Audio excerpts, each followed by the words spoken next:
How's it going, everyone? It is Drago. I've already covered both caster and holder magics, so now it's time to go more in depth on the magics throughout Fairy Tail, and what better to start it off than Dragon Slayer magic. Usually for my non-100 year quest chapter videos, I just keep it to only Fairy Tail, but a lot of Dragon Slayer details are added throughout a 100-year quest, so this video will have some spoilers for a 100-year quest up to chapter 120. First off, what is Dragon Slayer magic? Known as one of the lost magics, and the name pretty much gives away what the magic does, that's a magic that's meant to be used to slay dragons. So each Dragon Slayer has their own element, but most of them share a few abilities. The first being the ability to consume the element that they wield, just as long as it's not from their own magic. And consuming the element that they wield also boosts the user's abilities and rejuvenates them. They have enhanced senses, including smell, sight, and hearing.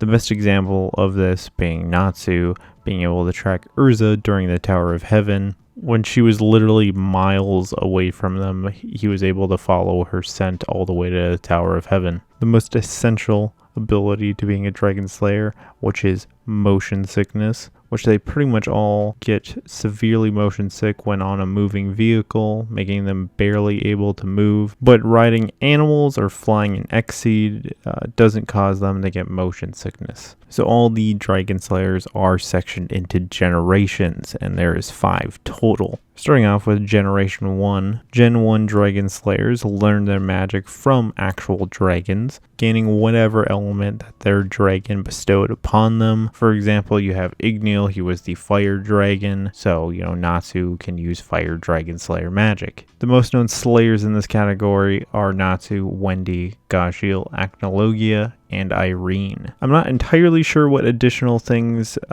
people gain in their bodies for the slayers, but at least for Natsu, it was stated that he has dragon lungs to be able to breathe fire, dragon scales to be able to dissolve fire, and dragon claws to be able to attack with fire, allowing him to take on all the qualities of a fire dragon. I imagine that would be very different between all the slayers, because their elements wildly vary. The first gens and the third gens are the only ones currently shown to have a dragon seed within them, that with enough dragon blood and the usage of Dragon Slayer magic would actually turn them into dragons, which your best examples of this are obviously Irene and Acnologia. But unlike them, Natsu, Wendy, Gajiel, Sting, and Rogue all had their dragons do a secret art on them. The dragons trapping themselves within their slayers to create antibodies to prevent them from turning into dragons, which unlike the main group of slayers, Acnologia and Irene are both able to switch between dragon and human forms, which Natsu, Wendy,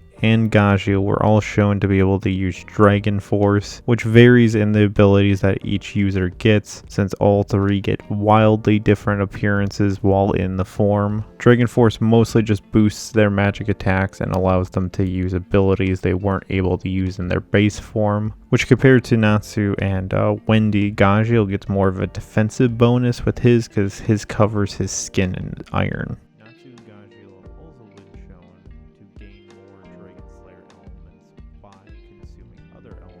Aka Natsu gained lightning and Gajiel gained shadow. Going on to second generation Dragon Slayers. Second gen Slayers are users that have a dragon lacrima placed inside their body, mostly known as artificial Dragon Slayers. There's 3 people currently falling into this generation. That would be Loxus, Cobra, and God Serene. This generation in particular just got a lot explained about it in 100 Year Quest, with the dragon lacrima that's placed inside these slayers revealed to be a heart of a dragon that got refined down to be a lacrima. This is currently unknown if a user is still able to fully use Dragon Slayer magic even without the lacrima within inside them, since Loxus ripped his out of his body and he was able to use some abilities while he didn't have his lacrima inside of him, but he has not been in a fight since he removed his Lacrima. So currently unknown if you can use Dragon Slayer magics without the Lacrima inside of you. We'll have to wait till Loxus gets into a fight again, I guess. Loxus and Cobra were both shown to have a Dragon Force as well. Pretty much the same thing of boosting your magic power, but those two in particular, they had their Dragon Forces pretty much like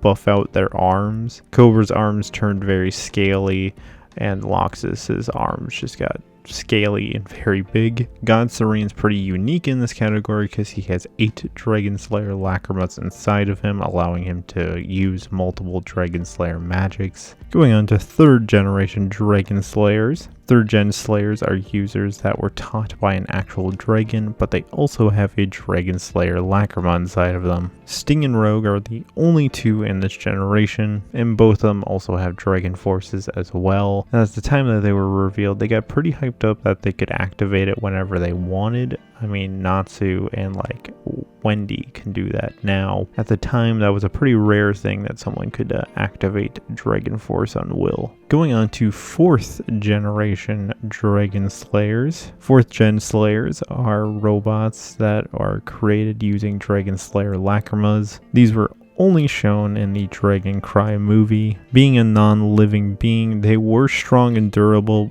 but they weren't able to fight forever since they had a power source. Once that was gone or it got destroyed, they wouldn't function anymore. Going on to 5th generation Dragon Slayers. 5th gens are slayers that gain their power by consuming the flesh of a dragon or a Dragon Slayer, also known as Dragon Eaters, which is basically the whole guild of Diablos in a 100-year quest. 5th gens don't have the downside of motion sickness, but they do have the downside of entering Dragon Force. They become more dragon or animal-like, with the possibility to lose control of themselves. And they pretty much gained whatever ability of the dragon that they ate. This final one I was unsure of how to label, that one being Elfinsair, since it was just revealed that he self-taught himself Dragon Slayer magic, and he has the ability to turn into a dragon. So I mean, the closest it would theoretically be would maybe be like Gen 1, but like he didn't learn from an actual dragon. That's pretty much the basics of Dragon Slayer magic.